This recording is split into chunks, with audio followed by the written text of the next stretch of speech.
कि जब constant assembly की डिबेट्स हो रही थी तो उसमें अंबेडकर और नेहरू और ये सब डिबेट कर रहे थे, तो जब सेकुलरिज्म की बात हो रही थी तो सेकुलरिज्म वर्ड इन्वॉल्व करने की बात हो रही थी, तो नेहरू कहते हैं कि भाई इस देश में और हम सब में एक मेन कैरेक्टरिस्टिक्स जो है वो ऑलरेडी हम सेकुलर हैं, तो हमारे को उसमें डालने की जरूरत ही नहीं है, ये तो हमारा कैरेक्टर है हमारी कंट्री का और हम लोगों का। तो वो सेकुलरिज्म वर्ड फिर इंदिरा के टाइम में उसमें संशोधन होता है और वो सेकुलरिज्म वर्ड डलता है। उसके बाद और सोशलिज्म भी, हाँ उस सोशलिज्म, टाइम हाँ सोशलिज्म का भी चर्चा हुई थी हाँ कॉन्स्टिट्यूंट असेंबली में, और मांग हुई थी कि सोशलिज्म सेक्युलरिज्म दोनों प्रीएम्बल में इंक्लूड हों, और नेहरू जी ने कहा कि सेक्युलर की ज़रूरत नहीं है, और अंबेडकर ने कहा कि देखिए अगर आप हमारे डायरेक्टिव प्रिंसिपल्स देखते हैं तो वो सोशलिस्टिक हैं, तो बहुत ही क्लियरली सोशलिस्टिक हैं, तो ये शब्द की ज़रूरत नहीं है, ये सुपरफ्लुअस है। और बाद में जाके मतलब आप सोच लीजिए इंदिरा गांधी ने इमरजेंसी के दौरान ये दोनों शब्द प्रीएम्बल में इंक्लूड किया, फिर वो 42nd अमेंडमेंट के दौरान, हाँ, फिर जनता पार्टी जब पावर में आई तो बहुत से जो चीज़ें इंदिरा गांधी ने 42nd अमेंडमेंट में इंक्लूड किया उन्होंने उसको स्क्रैप कर दिया थ्रू द 44th अमेंडमेंट, पर ये दो शब्द रहे, हाँ। इनको नहीं हटाया जनता पार्टी ने। और उस टाइम भी वाजपेयी जी ने किसी इंटरव्यू में कहा था कि उनका भी मतलब जैसे नेहरू ने कहा कि हम बाय नेचर सेक्युलर हैं, उन्होंने तो Vajpayee attributed it to Hinduism and Hindu philosophy. Yes. And he said that Hindus by nature are secular. So, you know, I mean, whether we have the word there or not, we are a secular country. Because Hindus by nature are secular. Okay. और बाद में जब BJP बनी थी 1980 में, तो आप BJP का कॉन्स्टिट्यूशन पढ़िए, आर्टिकल 2 में socialism, socialist and secularism are both there. अच्छा, हाँ, इन आर्टिकल 2 ऑफ द, क्या बात है, आपको तो आर्टिकल भी याद है बीजेपी के सारे। नहीं, अभी मैंने एक्चुअली कुछ लिखा था इसलिए मुझे तो मतलब आर्टिकल 2 में बीजेपी ने खुद ये दोनों शब्द डाले अपने कॉन्स्टिट्यूशन में। इसको आज पे लेके मॉडर्न टाइम्स पे लेके आते हैं मैम। यात्रा के टाइम पे जब यात्रा हुई तो एक हिंदुइज्म को रीडिफाइन करने की कोशिश करी गई और हिंदू मुस्लिम यूनिटी पे भी उसका इम्पैक्ट हुआ और सेकुलरिज्म और सोशलिज्म को भी रीडिफाइन करने की कोशिश करी गई। आज मॉडर्न टाइम्स में जब आरएसएस के जो लीडर हैं दत्तात्रेय भोसले जी, वो भी ये कहते हैं कि हमारे को स्क्रैप कर देने चाहिए ये दोनों शब्द, तो आप इसको कैसे देखते हैं, सेकुलरिज्म और सोशलिज्म? कि उन्होंने क्यों कहा कि मुझे लगता है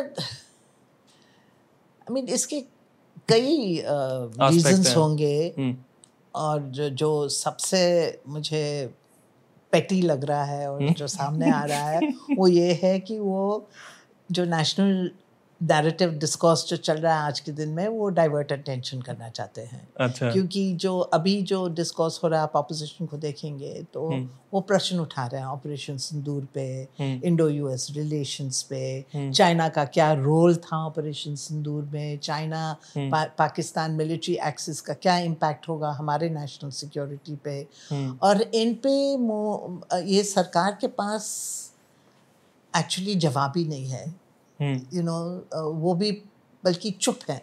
और तो वो कह रहे हैं कि ऑपरेशन सिंदूर सक्सेस था, पर फिर ये प्रश्न भी उठता है कि अगर सक्सेस था तो फिर आपने सीज फायर को क्यों माना और इतनी जल्दी क्यों माना? तो क्या आप यूएस प्रेशर के वो अंदर आ गए और यूएस ने प्रेशराइज किया तो इसीलिए आपने माना?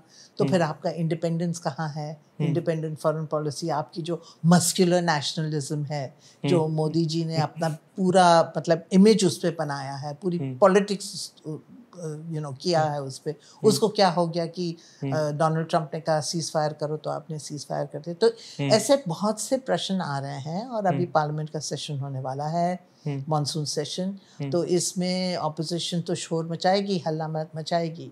तो मेरे ख्याल में ये जो सेक्युलरिज्म और सोशलिज्म का जो इन्होंने डिबेट में लाया है, जो ओसबोले ने डिबेट में लाए हैं, इन्होंने इस वजह से किया है कि कुछ काउंटर तो हो कांग्रेस के लिए। राहुल गांधी वो लाल किताब लेके सब जगह घूम रहा है और कह रहा है कि यू नो बीजेपी ये हमारी कॉन्स्टिट्यूशन को बदलना चाहती है, ये अंबेडकर के बाइबल को चेंज करना चाहती है, हमारा होली बुक है और वो बीजेपी इसको बदलना चाहती है। तो उस बोले ने यही पॉइंट आउट किया कि अगर किसी ने अमेंड किया कॉन्स्टिट्यूशन को तो वो आप लोगों ने अमेंड किया, हमने नहीं अमेंड किया। तो एक तरह से ये कांग्रेस को डिफेंसिव पे लाने का तरीका है। And also to confuse them. तो और अगर कांग्रेस इस ट्रैप में फंस जाती है तो फिर जो भी वो प्रश्न उठाना चाहते हैं ऑपरेशन सिंदूर पे वो तो पूरा सेशन गया। ये तो I think it is more that, क्योंकि मुझे यही मैंने कहा कि मतलब अगर आप पिछले कई सालों में देखते हैं तो ये सेक्युलरिज्म और सोशलिज्म का कोई नैरेटिव ही नहीं रहा। बीजेपी ना तो हिंदुत्व में था ना एजेंडा पे था, और वाजपेयी ने तो डिफेंड भी किया, और बीजेपी के कॉन्स्टिट्यूशन में लिखा गया है, और वो कॉन्स्टिट्यूशन में आरएसएस का अप्रूवल तो है ही। तो अगर उनको उस टाइम कोई आपत्ति नहीं थी तो आज के दिन में क्यों आपत्ति दिखा रहे हैं? ओके मैम, कॉन्स्टिट्यूशन की बात कर रहे हैं तो कई बार ये भी होता है कि पुराने आरएसएस के लीडर्स थे वो तो कॉन्स्टिट्यूशन को मानते ही नहीं थी, कि वो कहते थे कि इसमें इंडियन स्पिरिट नहीं है, इंडियन हिंदू सिविलाइजेशन वाली वो नेचर नहीं है इसके अंदर में। उन्होंने हमारा तिरंगा भी नहीं माना ना। उन्होंने कहा कि ये 3 रंग जो हैं ये इनऑस्पिशियस होते हैं। तो वो तो चाह रहे थे कि भगवा हो हमारा झंडा। तो आपको पसंद है आरएसएस? देखिए, unfortunately I am born and bred in Nehruvian secularism. So I find it very difficult. RSS का जो विजन है ना वो बहुत मोनोक्रोमैटिक है। वो one religion, one people, one culture, one language, one pole, one this, one that। मतलब आप देख लीजिए हमारा देश तो यूरोप के जैसे कॉन्टिनेंट है। हर प्रदेश अलग है, डाइवर्सिटी है, बिल्कुल। हर प्रदेश की अलग भाषा है, हर प्रदेश की अलग हिस्ट्री है, हर प्रदेश की अलग अलग एथनिक कंपोजिशन है। मतलब unity and diversity, that has been our strength, but आज के दिन में तो सब कुछ रिड्यूस करा जा रहा है इनटू वन एक्सक्लूसिव या one kind of and even the definition of Hinduism आप देख लीजिए। Hinduism is such a it is such a amazing philosophy, and so deep and has so many variations. Even the story of Ramayana, it varies from place to place. It's not a one story of Ramayana. There are many different versions of Ramayana, many different versions of Mahabharat, But the BJP wants to reduce it all into just one solitary, monochromatic agenda. Yeah, and and for me, I find that very difficult to accept, because I look around and I mean, look at all of us. We all have different features. We speak different languages. We look different, but we are all bound by, I think, a love for this country. Ma'am, then why people are liking them?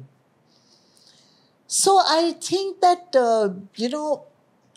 जब country independent हुआ था तो नेहरू ने ये मतलब scientific socialist temper बनाने की कोशिश की थी।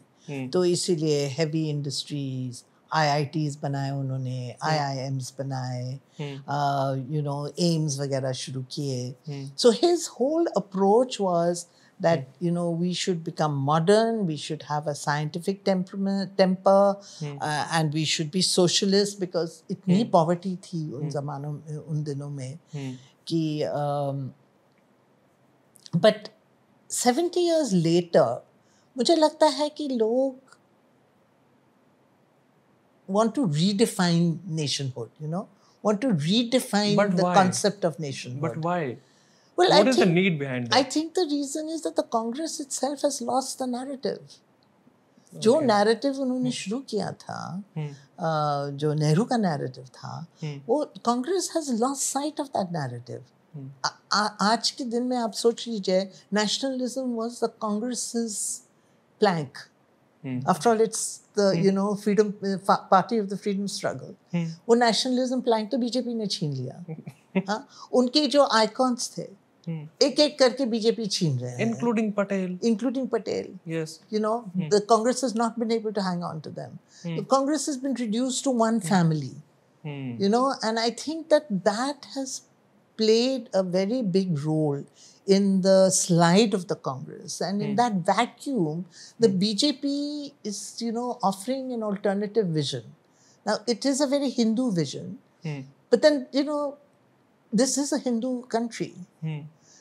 The thing about the BJP is that they have created their Hindutva ideology by othering the Muslim, by creating, feelings of hate towards the Muslim. By defining them? Yeah, by saying us versus them, Instead of saying that we are all Indians, and yes, Hinduism is our, cultural ethos, but we are, because Hindus are a secular people and they are a tolerant people, we can accommodate Muslims, we can accommodate Christians, I mean, आपको मस्जिद तोड़ने की क्या ज़रूरत है? आपको churches पे जिस तरह से अटैक्स हो रहे हैं, चर्चेस पे क्या ज़रूरत है? उनको चलने दो ना। हम मतलब आप सोच लीजिए 1000 साल इतने मुस्लिम इन्वेडर्स आए, फिर भी वो हमको they were not able to convert us into an Islamic country ना, we remained a Hindu country. Indeed. इतने मतलब उन्होंने अपने mosques खड़े किए, temples को destroy किए, फिर भी we remained a Hindu country. Okay. And our civilization is there, so we should be proud of our resilience, proud of our civilization, and we should see that as a strength to be able to accommodate other cultures, other religions, other people. Instead of, this whole thing, we need to redefine our nationhood, we need to, prove that, Hinduism is the supreme religion, this whole majoritarianism. तो ये तो पूरी दुनिया में ये trend हो रहा है.